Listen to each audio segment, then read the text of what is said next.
Hey guys, Bobby Owen here with F3S Performance. Today I wanted to go over one of the warm-ups we like to use for our hockey players, specifically talking about the lower body.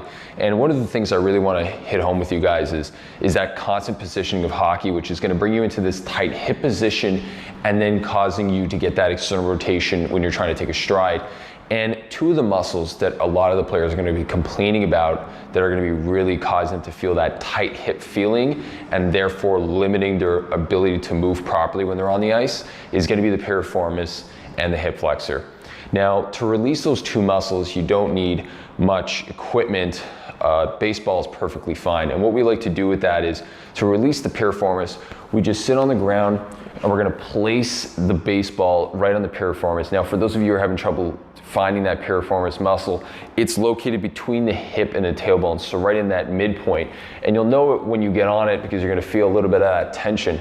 And what we're going to be doing is, from this position, we're going to bend the knee to get onto the ball and then drop the knee and switch sides. So from here, we're going to externally rotate and internally rotate the foot, go about 10-15 times. Then from there, progress to leg being out at an angle and firing the leg up and down.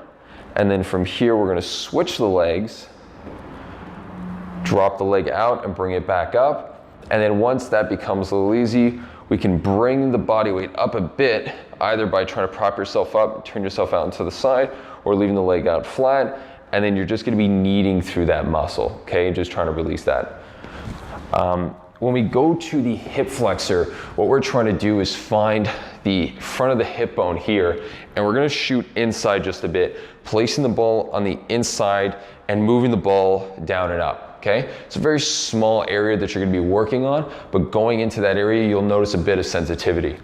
Okay, so essentially, you're just going to be dropping down onto the ground, placing the ball down in front of your hip, and then rolling up and down like I just pointed out.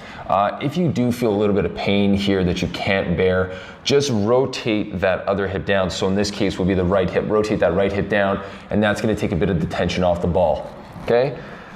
From there, now that we've released the muscle and kind of given it a bit more kind of relaxation, allowing it to move and being able to stretch it a bit more, we actually want to stretch out those muscles to then allow our body to fall into that proper posture that we want to maintain.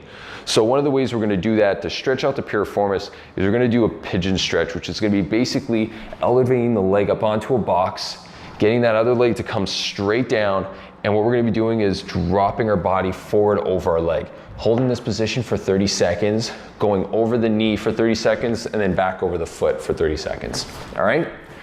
The next one we're gonna be looking at is for the hip flexor.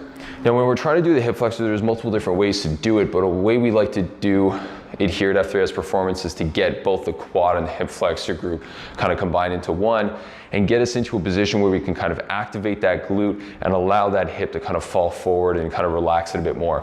All right, so by placing the leg up onto a box, what we're gonna be doing is dropping our leg as far as we can down and as close as we can get it to the box, rotating our hip forward, and then activating the glute, firing the core, and then allowing that muscle to stretch. We wanna make sure that we don't let our body rotate out. And the other thing we don't want is that foot to be so far forward that we're actually trying to fall forward into that position.